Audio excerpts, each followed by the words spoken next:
Oui, guerre froide, c'est vrai que c'est un terme qui marque, mais ce qu'on observe tous, c'est que le sujet cyber, c'est un sujet géopolitique. Le cyberespace, c'est un lieu de conflictualité, comme disent de manière parfois un peu pompeuse les militaires, mais ils ont raison, objectivement.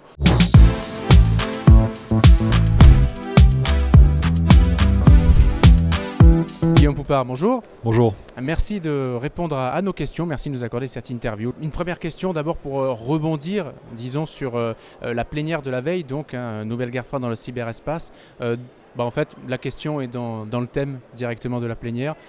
Oui, on peut vraiment parler aujourd'hui de nouvelle guerre froide et surtout on empiète sur le terrain géopolitique toujours et encore. Oui, guerre froide, c'est vrai que c'est un terme qui marque, mais ce qu'on observe tous, c'est que le sujet cyber, c'est un sujet géopolitique. Le cyberespace, c'est un lieu de conflictualité, comme disent de manière parfois un peu pompeuse les militaires, mais ils ont raison, objectivement. Donc on se fait la guerre dans le cyberespace, et on voit aujourd'hui qu'il y a des rééquilibrages en termes géopolitiques qui se passent notamment dans le monde numérique, pas que pour faire la guerre d'ailleurs, mais également au niveau économique.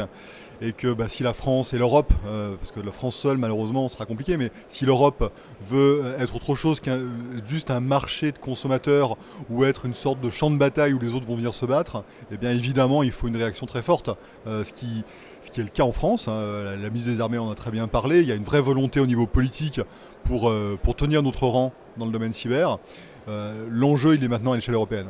C'est intéressant ce que vous dites quand vous précisez qu'on n'y arrivera pas tout seul en France. Et je voudrais justement rebondir sur le campus cyber. On a pu en parler avec Michel Van der Berg. Il y a un projet aussi de créer un espèce de réseau de satellites en Europe. Donc ça, c'est important aussi cette dynamique-là. Il faut obligatoirement en passer par là pour peut-être que l'Europe s'inscrive comme une troisième voie, on va dire, face au duel un peu sino-américain qui se dessine. De toute manière, les moyens des défenseurs ne suivent pas les moyens des attaquants. Attaquants légitimes ou pas d'ailleurs. Ça, je ne rentre pas dans le débat. Donc on est condamné quelque part, mais je trouve ça plutôt sympathique, à constamment repenser le bon usage de nos ressources et la manière dont on travaille ensemble. Donc travailler ensemble, c'est le thème du FIC, c'est le collaboratif et tout ça. Il n'y a plus de débat aujourd'hui. C'est absolument nécessaire. Donc chacun est sérieux dans son domaine. Ensuite, on réfléchit constamment à la manière de mettre ensemble ces compétences et de réellement travailler ensemble. Le campus cyber, c'est une matérialisation de cette volonté de travailler différemment. Ça ne veut pas dire d'arrêter ce que l'on fait déjà aujourd'hui, ça veut dire d'ajouter de nouvelles méthodes de travail. L'intérêt du campus, c'est les espaces communs, c'est les plateaux communs où on va pouvoir faire des projets ensemble. Aujourd'hui, on s'entend super bien, mais on ne sait pas travailler ensemble la plupart du temps avec les acteurs au niveau national. Donc on fait ça au niveau national et la même logique prévaut à l'échelle européenne, c'est-à-dire que chaque État membre développe des capacités. Ça a été fait, et ça va continuer. Ces capacités, on les met en réseau, et ça le fait par le biais des différents réseaux qui existent. Je cite le réseau des CICERT, Cyclone, enfin on a travaillé à ces réseaux, et il faut les faire fonctionner, et c'est intéressant ce qui se passe aujourd'hui. Et maintenant, il faut voir par exemple à l'échelle européenne, la grande thématique de la présidence française de l'Union européenne, ce sera la solidarité. Comment est-ce qu'on fait pour s'aider mutuellement ? Si un État membre demande de l'aide, suite à une attaque cyber typiquement, comment est-ce qu'on fait pour aller l'aider ? Aujourd'hui, on aurait la volonté de le faire, probablement, si c'était le cas, on ne saurait pas le faire. Ou on bricolerait énormément de manière inefficace. Donc c'est tout ça qui s'anticipe. Donc les défenseurs, les gentils entre guillemets, sont condamnés à constamment remettre en question leur modèle, leur manière de travailler ensemble. Je voudrais faire un petit état de la menace, des menaces. Alors, on a évidemment la menace du ransomware, alors c'est celle qui est très médiatisée, qui est médiatique, mais on a d'autres menaces tout aussi graves, sinon pires, comme les déstabilisations, l'espionnage, la guerre informationnelle, l'attaque by supply chain aussi, dont vous avez parlé en conférence de presse. Donc toutes ces menaces-là, il ne faut surtout pas les écarter et il faut en parler aussi. Il faut en parler, après il ne faut pas en rester là. C'est vrai que pendant très longtemps, on a beaucoup insisté sur la menace parce qu'il y avait un besoin de prise de conscience de la part des décideurs, publics, privés. Aujourd'hui, c'est pour ça que je blaguais hier en plénière en remerciant les attaquants, mais de fait, c'est une réalité la menace. Et elle est impossible à ignorer pour les décideurs. Donc c'est pour ça qu'on passe plutôt sur les solutions, sur ce que l'on a déjà fait de bien et tout ce qui reste à faire.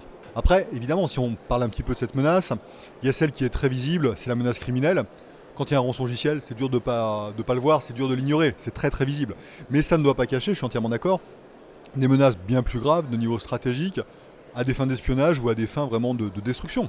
Le sabotage, c'est ça. Et puis après, il y a toutes les variantes que l'on peut avoir plus ou moins graves. Ça commence par des choses pas très importantes d'un point de vue technique, les DDoS et tout ça, les délits de service. Bon, nous, techniquement, ça nous fait pas rêver. Par contre, ça peut être grave en termes d'impact. Quand on a un service numérique critique, et il y a eu des cas dans l'année écoulée, qui se fait simplement bloquer à cause d'un DDoS, et les conséquences politiques, mais bien sûr. Mais bien sûr. Et donc ça doit être pris en compte. Quand il y a des attaques qui combinent de l'attaque informatique avec de la manipulation, on pense évidemment au contexte électoral, on pense au hack and leak, et ça c'est la réalité d'aujourd'hui, il faut vivre avec, il faut lutter contre, eh bien ce sont d'autres variantes. Donc c'est dans l'ensemble de cette menace numérique qu'il faut prendre en compte. Le but c'est pas de désespérer tout un chacun, c'est pas de dire que tout est perdu, mais j'ai quand même le sentiment qu'on a franchi une étape, c'est-à-dire qu'on n'est plus dans la conviction, on est vraiment dans l'optimisation de la réponse. Et ça, pour moi, c'est très satisfaisant, évidemment. Et puis ce qui est aussi à souligner, c'est qu'il y a une coopération croissante, même entre entreprises, groupes qui à la base sont des concurrents et qui n'ont pas à travailler ensemble. Il y a une coopération des victimes.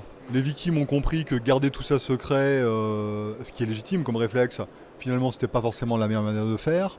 Les concurrents qui proposent des solutions, on le voit au campus cyber. Moi, au départ, tout le monde m'avait dit c'est complètement idiot de mettre des concurrents ensemble au même endroit, ça n'a jamais été fait, enfin, c'est pas un modèle. Et en fait, ça va fonctionner parce qu'ils ont envie. Ils ont envie parce qu'il y a tellement de choses à faire que la concurrence, elle est toute relative. Aujourd'hui, nos industriels, ils choisissent les appels d'offres auxquels ils répondent parce que simplement, si par malheur ils les gagnent, ces appels d'offres, c'est fou de dire ça, mais s'ils les gagnent, ils ne seront pas capables de délivrer. Voilà, il y a l'embarras du choix pour eux. Donc, c'est-à-dire que la concurrence, elle ne se pose pas pareil.